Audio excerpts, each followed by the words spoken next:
Ça date de quelle année, ça, Sibonanga? Sibonanga, c'est la fin des années 80, le Zoulou blanc, le Zoulou blanc. Ouais. Et alors, là, ça porte le nom de Madiba. Madiba, c'était son surnom. C'était le nom de la tribu dont il était issu. Voilà, donc c'était Madiba. Il n'aimait pas forcément qu'on l'appelle comme ça. Ça se voulait affectueux, ça pouvait être aussi un petit peu péjoratif dans la bouche de certains. Ça dépend qui l'appelait comme ça. Oui, en disant t'es jamais que de cette tribu-là. Effectivement, c'est pas forcément... dans la bouche de certains afrikaners, c'était pas forcément extrêmement gentil. C'est la première fois qu'une comédie musicale est dédiée à ce grand homme. Ce n'est pas la vie de Madiba que vous allez aller voir. Il y a les grands événements de sa vie qui jalonnent ce spectacle, et puis il y a en fil rouge une espèce d'histoire d'amour à la Roméo et Juliette sur fond d'apartheid. Elle est fille d'un méchant gendarme afrikaner, il est fils du ghetto de Soweto, et les deux se rencontrent. Ah non, bah c'est une pure fiction, alors. Il y a une pure fiction qui se mêle à la vie. On voit en fait quelles sont les incidences de la vie de Madiba et de son combat à Robben Island pendant 27 ans. Il est quand même resté, c'est un vrai héros romanesque, lui. 27 ans en prison, il en sort, il a rien perdu de toutes ses facultés, il devient prix Nobel, il devient président de l'Afrique du Sud.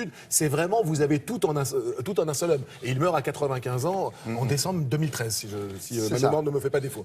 Donc, vraiment, il y avait tout pour en faire un spectacle. Alors, ce spectacle, oui, effectivement, on peut regretter par certains côtés, des côtés un petit peu manichéens, où les méchants sont très méchants et les gentils sont extrêmement gentils. Ouais. Bon, voilà. Et la musique, alors ça reprend quoi? Ce sont des musiques originales, inspirées, bien sûr, des musiques zoulou, inspirées des albums. Il y a eu quelques grands compositeurs, bien sûr, africains. Puis vous avez vu Paul Simons qui a su, dans Graceland, qui a su collecter tout ça dans un magnifique album. Donc, c'est inspiré de ça. Ce sont des musiques originales signées Jean-Pierre Adida. Le livret est signé Alice Sébrien. Nous les avons rencontrés tous les deux. Et surtout, l'acteur qui incarne Madiba, James Noah, lui, il est juste formidable. Regardez.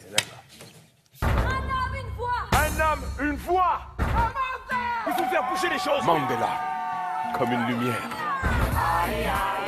Reprenez-la. Chacun sa voix. Le spectacle Madiba, c'est un spectacle qui retrace donc la vie de Nelson Mandela.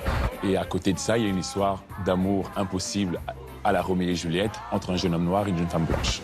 La couleur de ta peau nous pense différent, comme le miel de ton âme qu'on regarde pas. Un destin aussi fort, pour moi, ça devait être une comédie musicale. Une histoire qu'on raconte en musique et en chanson. Dans le ghetto de Soweto, l'espoir se lève à l'aube. Battu par la pluie, s'écrasant sur les... Nelson Mandela disait que sans la musique et la danse, il ne pourrait pas vivre en paix avec ce monde-ci. Donc du coup, on est vraiment légitime à faire ce spectacle-ci qui le représente qui il est.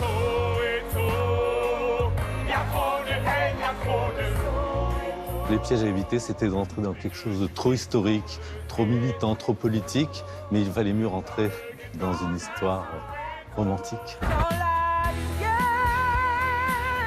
tout ce qui brille devient de l'or, et cette ardeur te rend plus fort. Comment est-ce que, dans un petit quotidien, dans des relations entre les gens qui sont des petits personnages, comment est-ce que finalement cet homme qui est loin, qui est derrière, qui est un mythe, change leur vie?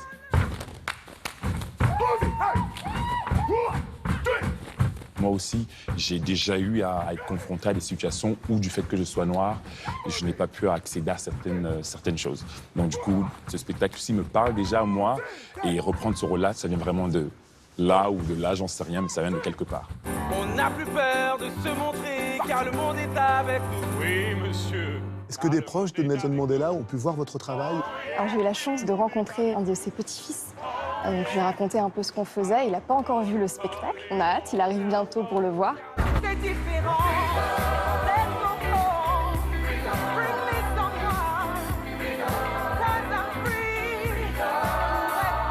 Dans ce monde où les gens se séparent aujourd'hui, où les communautés se renferment les unes sur les autres, relayer le message de Mandela, universel, réconciliateur, pour nous, c'était vraiment une urgence. Ensuite, il y a le défi de se lancer dans l'aventure de la comédie musicale. Nelson Mandela a dit « Cela paraissait impossible jusqu'à ce qu'on le fasse ». C'est un peu notre histoire.